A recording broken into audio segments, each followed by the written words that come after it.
Today I'm going to give you one more sample answer of Jan to April list Q card 2022. So watch this video till the end if you want to get a best idea along with the vocabulary and idioms. First of all, look at the statement. Describe a person you only met once and want to know more about. Means कोई person ਦੱਸਣਾ ਵਾ ਜਿਹਨੂੰ ਤੁਸੀਂ ਇੱਕ ਵਾਰੀ ਮਿਲੇ ਆ ਤੇ ਉਹਨੂੰ ਹੋਰ ਮਿਲਣਾ ਚਾਹੁੰਦੇ ਆ, ਉਹਦੇ ਬਾਰੇ ਹੋਰ ਜਾਣਨਾ ਚਾਹੁੰਦੇ ਆ। ਮੈਟ ਤੋਂ ਕਲੀਅਰ ਹੋ ਰਿਹਾ ਕਿ ਆਪਾਂ ਸਾਰਾ ਪਾਸਟ ਵਿੱਚ ਬੋਲਣਾ ਵਾ ਕਿਉਂਕਿ ਇਹ ਸੈਕਿੰਡ ਫਾਰਮ ਆ। ਇਹਦੇ ਸਬ ਪੁਆਇੰਟਸ ਕੀ ਆ? ਹੂ ਹੀ ਔਰ ਸ਼ੀ ਇਜ਼, ਉਹ ਪਰਸਨ ਕੌਣ ਹੈ। When you mat him or her, ਤੁਸੀਂ ਉਹਨੂੰ ਕਦੋਂ ਮਿਲੇ। Why do you want to know more about him or her, ਤੁਸੀਂ ਉਹਦੇ ਬਾਰੇ ਕਿਉਂ ਹੋਰ ਜਾਣਨਾ ਚਾਹੁੰਦੇ ਆ। And explain how you feel about ਹਿਮ, ਤੁਸੀਂ ਉਸ ਪਰਸਨ ਬਾਰੇ ਕਿਵੇਂ ਫੀਲ ਕਰਦੇ ਆ about him or Har. First of all, I'm going to give the journal line of that particular cue card after the explanation of these cues which are given here. I am an extrovert person by nature, so I really like to meet with others. मैं कहता मैं एक extrovert person ਦਾ मतलब the person who is fond of talking with others by nature, इसलिए ਮੈਨੂੰ ਦੂਸਰਿਆਂ ਨੂੰ ਮਿਲਣ ਦਾ ਬਹੁਤ ਜਿਹੜਾ ਵਾ ਪਸੰਦ ਆ ਮੈਨੂੰ। whenever I get a chance, ਜਦੋਂ ਵੀ ਮੈਨੂੰ ਚਾਂਸ ਮਿਲਦਾ ਵਾ whenever I get a chance, I never miss the boat. never miss the boat ਇੱਕ idiom ਹੈ ਜਿਹਦਾ ਮਤਲਬ ਹੁੰਦਾ ਮੈਂ ਕਦੇ ਵੀ ਚਾਂਸ ਮਿਸ ਨਹੀਂ ਕਰਦੀ। and here I want to interact about that person whom I met once and want to meet again if I acquire opportunity. means ਇੱਥੇ ਮੈਂ ਇੱਕ ਪਰਸਨ ਬਾਰੇ ਗੱਲ ਕਰਨ ਲੱਗੀ ਹਾਂ ਜਿਹਨੂੰ ਮੈਂ ਸਿਰਫ ਇੱਕ ਵਾਰੀ ਮਿਲੀ ਹਾਂ ਤੇ ਉਹਨੂੰ ਹੋਰ ਮਿਲਣਾ ਚਾਹੁੰਦੀ ਹਾਂ। If I acquire opportunity, acquire ਦਾ ਮਤਲਬ if I get a chance. This is none other than dietitian, ਇਹ ਕੋਈ ਹੋਰ ਨਹੀਂ ਇੱਕ ਡਾਇਟੀਸ਼ੀਅਨ ਆ। Actually last week I went to Chandigarh for my examination purpose by bus. मैं कहता भी लास्ट वीक मैं चंडीगढ़ गई सी अपने एग्जामिनेशन पर्पस ਦੇ ਲਈ ਬੱਸ ਦੇ through. in the way I was feeling tedious, मैं रास्ते ਵਿੱਚ मैं बहुत ही बोरिंग फील कर रही सी। tedious in the boring. and next to me ਮੇਰੇ ਨਾਲ ਹੀ a lady was sitting who was talking on phone with her patient. ਇੱਕ ਲੇਡੀ ਬੈਠੀ ਸੀ ਜਿਹੜੀ ਕਿ ਆਪਣੇ ਪੇਸ਼ੈਂਟ ਦੇ ਨਾਲ ਫੋਨ ਤੇ ਗੱਲ ਕਰ ਰਹੀ ਸੀ।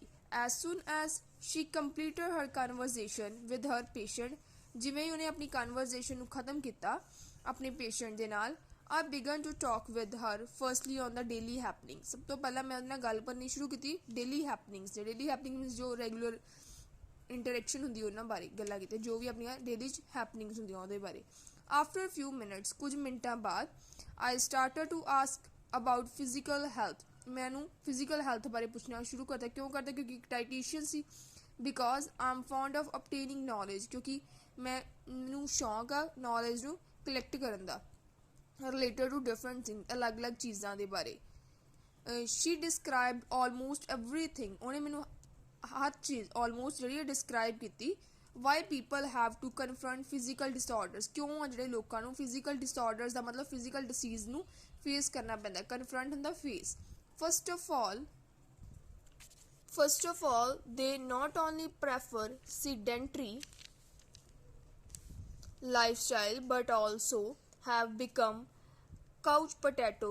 By virtue of this, they do not pay attention towards exercises which are indeed necessary in order to stay fit as a fiddle. ਮਤਲਬ ਕਿ ਪਹਿਲਾਂ ਕੀ ਪ੍ਰੋਬਲਮ ਆ, ਮੀਨਸ ਕਿਉਂ ਜਿਹੜੇ ਲੋਕ ਆ ਫਿਜ਼ੀਕਲ ਡਿਸਆਰਡਰਸ ਫੋਲੋ ਕਰਦੇ। ਉਹਨੇ ਮੈਨੂੰ ਡਿਸਕ੍ਰਾਈਬ ਕੀਤਾ, ਉਹ ਲੇਡੀ ਨੇ, ਡਾਇਟੀਸ਼ੀਅਨ ਨੇ। ਉਹਨੇ ਦੱਸਿਆ ਕਿ ਜਿਹੜੇ ਲੋਕ ਅੱਜ ਕੱਲ੍ਹ ਸੀਡੈਂਟਰੀ ਲਾਈਫ ਸਟਾਈਲ ਹੀ ਨਹੀਂ ਫੋਲੋ। ਸੀਡੈਂਟਰੀ ਲਾਈਫ ਸਟਾਈਲ ਦਾ ਮਤਲਬ ਬਹੁਤ ਹੀ ਕੰਫਰਟੇਬਲ ਲਾਈਫ ਸਟਾਈਲ ਜਿਹਦੇ ਵਿੱਚ ਉਹ ਕੁਛ ਵੀ ਕਰਨਾ ਪਸੰਦ ਨਹੀਂ ਕਰਦੇ, ਇਹੀ ਨਹੀਂ ਪ੍ਰੈਫਰ ਕਰਦੇ।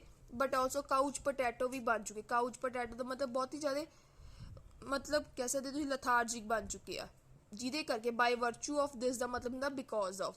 ਦੇ ਡੂ ਨਾਟ ਪੇ ਅਟੈਂਸ਼ਨ, ਜਿਹਦੇ ਕਰਕੇ ਉਹ ਧਿਆਨ ਨਹੀਂ ਦਿੰਦੇ ਐਕਸਰਸਾਈਜ਼ਾਂ ਵੱਲ, ਜਿਹੜੇ ਕਿ ਬਹੁਤ ਹੀ ਜ਼ਰੂਰੀ ਹੈ। ਇੰਡੀਡ ਦਾ ਮਤਲਬ really necessary in order to stay fit as a fit. Physically fit ਰਹਿਣ ਦੇ ਲਈ ਜਾਂ ਮੈਂਟਲੀ ਫਿਟ ਰਹਿਣ ਦੇ ਲਈ ਐਕਸਰਸਾਈਜ਼ ਬਹੁਤ ਜ਼ਰੂਰੀ ਆ।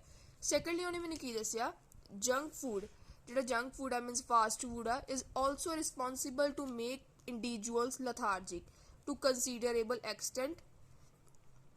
ਸੈਕੰਡਲੀ ਉਹਨੇ ਮੈਨੂੰ ਦੱਸਿਆ ਵੀ ਜਿਹੜਾ ਜੰਕ ਫੂਡ ਆ ਮੀਨਸ ਫਾਸਟ ਫੂਡ ਆ ਇਹ ਵੀ ਜ਼ਿੰਮੇਵਾਰ ਆ ਮੀਨਸ ਇੱਕ ਰੀਜ਼ਨ ਆ ਟੂ ਮੇਕ ਇੰਡੀਵਿਜੂਅਲ ਮੀਨਸ ਲੋਕਾਂ ਨੂੰ ਲਥਾਰਜਿਕ ਮਤਲਬ ਲੇਜ਼ੀ ਬਣਾਉਣ ਦੇ ਲਈ ਕਾਫੀ ਹੱਦ ਤੱਕ to considerable extent as they do not like to have homemade food ਜੇ ਕਿਉਂਕਿ ਉਹ ਹੋਮਮੇਡ ਫੂਡ ਆ ਜਿਹੜਾ ਉਹ ਪ੍ਰੈਫਰ ਹੀ ਨਹੀਂ ਕਰਦੇਗੇ ਇਨ ਦਿਸ ਮਾਡਰਨ ਪੀਰੀਅਡ ਅੱਜ ਕੱਲ੍ਹ ਦੇ ਮਾਡਰਨ ਪੀਰੀਅਡ ਦੇ ਵਿੱਚ ਆਈ ਇੰਟਰੈਕਟਡ ਮੈਂ ਉਹਦੇ ਨਾਲ ਗੱਲਬਾਤ ਕੀਤੀ ਵਿਦ ਹਰ ਅਰਾਊਂਡ 2 hours ਲਗਭਗ 2 ਘੰਟੇ in which I got in-depth knowledge about life-threatening disease ਇਹਦੇ ਵਿੱਚ ਮੈਨੂੰ ਕੀ ਪਤਾ ਲੱਗ ਗਿਆ ਵੀ ਜਿਹੜੇ life threatening means fatal disease ਆ ਕਿਉਂ ਲੋਕਾਂ ਨੂੰ ਫੇਸ ਕਰਨੇ ਪੈਂਦੇ ਕੀ ਰੀਜ਼ਨ ਹੈ ਇਹਦੇ ਪਿੱਛੇ in-depth knowledge ਦਾ ਮਤਲਬ great knowledge which people have to face ਜਿਹੜੇ ਕਿ ਲੋਕਾਂ ਨੂੰ ਫੇਸ ਕਰਨੇ ਪੈਂਦੇ ਆ because of their own mistake ਉਹਨਾਂ ਦੀਆਂ ਖੁਦ ਦੀਆਂ ਮਿਸਟੇਕਸ ਦੇ ਕਰਕੇ eventually she defined ਅੰਤ ਵਿੱਚ ਉਹਨੇ ਮੈਨੂੰ ਕੀ ਡਿਫਾਈਨ ਕੀਤਾ ਐਪਰੋਪਰੀਏਟ ਸੋਲਿਊਸ਼ਨਸ ਜਿਹੜੇ ਸੋਲਿਊਸ਼ਨਸ ਇਹ ਪ੍ਰੋਬਲਮਸ ਹੁੰਦੀਆਂ ਵਾ ਲੋਕਾਂ ਨੂੰ ਉਹਦੇ ਸੋਲਿਊਸ਼ਨਸ ਕੀ ਆ for this for example morning walk at least half an hour as well as either exercise or yoga which are imperative to get pure air in the time of morning ਮਤਲਬ ਉਹਨੇ ਮੈਨੂੰ ਕੀ ਦੱਸਿਆ solution ਦੇ ਵਿੱਚ ਵੀ at least half an hour morning walk ਕਰੋ ਦੇ ਨਾਲ ਉਹਦੇ ਯੋਗਾ ਜਾਂ ਐਕਸਰਸਾਈਜ਼ ਕਰੋ in the morning time ਤਾਂ ਕਿ ਆਪਾਂ ਗੈਟ ਕਰ ਸਕੀਏ ਪਿਓਰ 에ਅਰ ਨੂੰ honestly speaking ਜਾਂ honestly saying I did not come to know ਤੇ ਮੈਨੂੰ ਪਤਾ ਹੀ ਨਹੀਂ ਚੱਲਿਆ when I reached on my destination ਮੈਂ ਕਦੋਂ ਆਪਣੀ ਡੈਸਟੀਨੇਸ਼ਨ ਤੇ ਪਹੁੰਚ ਗਈ ਮੀਨਸ ਮੈਂ ਉਹਦੇ ਨਾਲ ਜਦੋਂ ਗੱਲਬਾਤ ਕੀਤੀ ਮੈਨੂੰ ਆਪਣਾ ਰਾਸਤਾ ਮੈਂ ਕਿਵੇਂ ਕਵਰ ਕਰ ਲਿਆ ਮੈਨੂੰ ਇਸ ਚੀਜ਼ ਦਾ ਪਤਾ ਹੀ ਨਹੀਂ ਚੱਲਿਆ unfortunately I forgot to take her mobile number ਮੈਂ unfortunately ਕਿ ਮੈਂ ਤਾਂ ਮੋਬਾਈਲ ਨੰਬਰ ਲੈਣਾ ਭੁੱਲ ਗਈ lastly I would say lastly ਮੈਂ ਇਹੀ ਕਹੂੰਗੀ if I get a chance to meet that dietician ਜੇ ਉਸ ਡਾਇਟੀਸ਼ੀਅਨ ਨੂੰ ਮੈਨੂੰ ਦੁਬਾਰਾ ਮਿਲਣ ਦਾ ਚਾਂਸ ਮਿਲਦਾ ਵਾ I will never loss that opportunity ਤੇ ਮੈਂ ਉਹ ਓਪਰਚੁਨਿਟੀ ਨੂੰ ਲੋਸ ਨਹੀਂ ਕਰੂੰਗੀ ਮਿਸ ਗਵਾਉਂਗੀ ਨਹੀਂ for getting a great knowledge ਨੂੰ ਗੇਨ ਕਰਨ ਦੇ ਲਈ ਅਬਾਊਟ ਫਿਜ਼ੀਕਲ ਹੈਲਥ ਬਾਰੇ ਐਂਡ ਤੇ ਤੁਸੀਂ ਇਹ ਵੀ ਕਹਿ ਸਕਦੇ ਆ finally that is the person whom I met once and want to meet again or want to know more if I get a chance. Hope so you must have liked this idea. If you have any kind of difficulty you can ask me through comments. Thanks for watching my video. Please subscribe and share my channel with your friends and family. Thanks.